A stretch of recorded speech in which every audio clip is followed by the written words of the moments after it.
really important for buyers here in the U.S. Some of the challenges, though, include a lack of skilled workers with experience, again, in technology, fashion, and management, dependence on fabric imports, rising electricity and fuel costs, and somewhat fragile labor relations. When you look at Cambodia, they have increased their garment footwear exports by 15.29%, and EU is a major customer of theirs, with U.S. behind them. And what we've been seeing this year, unfortunately, is that there's been a nearly double in claims in work-related disputes. And that's an issue that a lot of the brands that are working in Cambodia are working on with the ILO and the factories there. But again, this is something that the government of Cambodia is committed to moving forward on, and we're looking forward to seeing some of these issues to be resolved as we move forward. Again, Thailand, a smaller market with 1,600 garment textile factories doing about 3.7 billion in exports. They're again also fully integrated with the upstream sector for fiber and yarn, intermediate sector for manufacturing fabric, and of course downstream for apparel manufacturing. There has been an increase in the daily minimum wage in Thailand, which is, of course, making the labor a little bit more expensive there. And we see a lot of Thai factories, interestingly enough, investing in plants in Cambodia, Vietnam, and Laos. So the great thing is you're going to be able to get the same type of high-quality production and capabilities you find in Thailand across the region in up-and-coming countries throughout ASEAN. There's also the top 10 garment companies in Thailand have also moved operations to Burma. Philippines, I just wanted to mention them. Unfortunately, we don't have any Philippines companies here, but they are a shrinking industry due to high labor costs. There are high-end brands still operating there and their factories still active, especially if you like to do lingerie or high-end basics. There's also the SAVE Act, which is something that's been on the table at the Philippines, is looking to negotiate. Not quite sure if that would actually go through, but that would allow textiles that have been produced across the United States to be taken to the Philippines and made into garments and then re-enter the U.S. duty-free.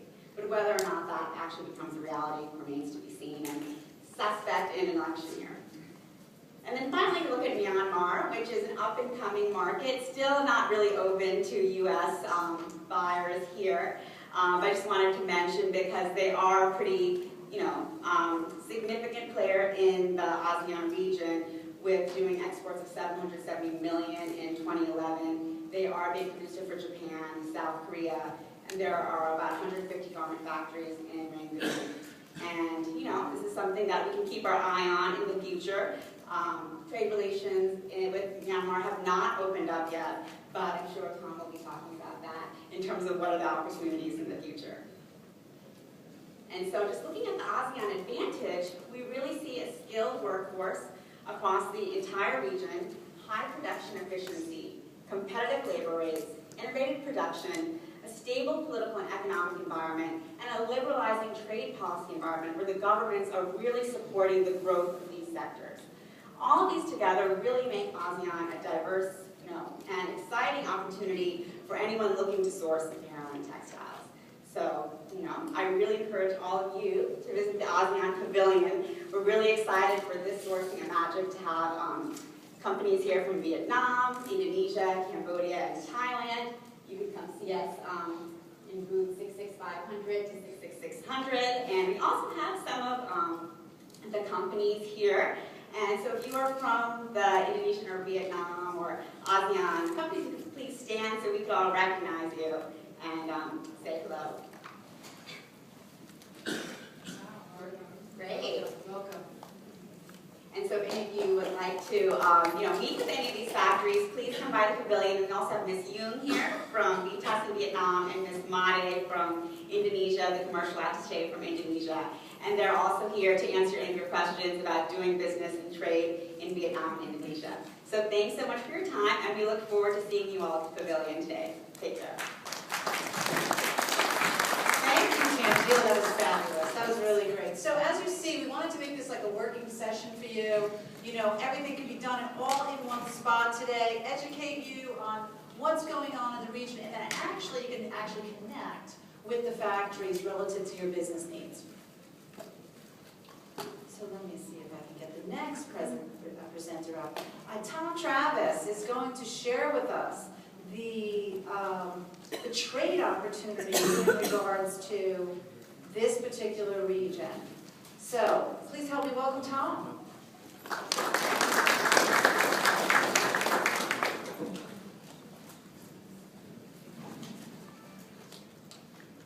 Thank you, Kathleen. We're going to focus our presentation today on action forcing events and how events are combining to refocus and intensify that focus, I guess is a better way, on ASEAN sourcing in terms of the U.S. market in particular. And what I would like to try to do today is take a look at how that policy will affect the bottom line of companies sourcing whatever apparel they're sourcing from wherever in the world, because when one entity or one country or one product gets a preference for the U.S. market, it has an impact on all the other sourcing dynamics. It's a giant puzzle that gets reformed and recalculated constantly as policy issues unfold, as we mentioned in Burma, what we mentioned in the TPP. So I'm going to focus on my remarks on that and see, try to anticipate where some change might be and what those changes might, where you might profit from those changes. One thing about change is it's constant in trade. We had a presidential election this year, but even between presidential elections, there are initiatives like the TPP and other initiatives which occur, which change the matrix for which you choose the sourcing countries and your sourcing products. So if we realize that the change is constant, then change has to be monitored, because those who take advantage of the change frequently win significantly. And those that don't take advantage of it can lose, but frequently are bystanders and are left in the dust. There are many stories about taking advantage of change, but let's take a quick story, a quick anecdote about Cambodia. Cambodia was never a sourcing country back in the 90s, and the reason for that was that Cambodia, because of the Pol Pot regime, U.S. had never lowered the rates of duty to a most favored nation rate. So consequently, if we were importing certain trousers from Cambodia, instead of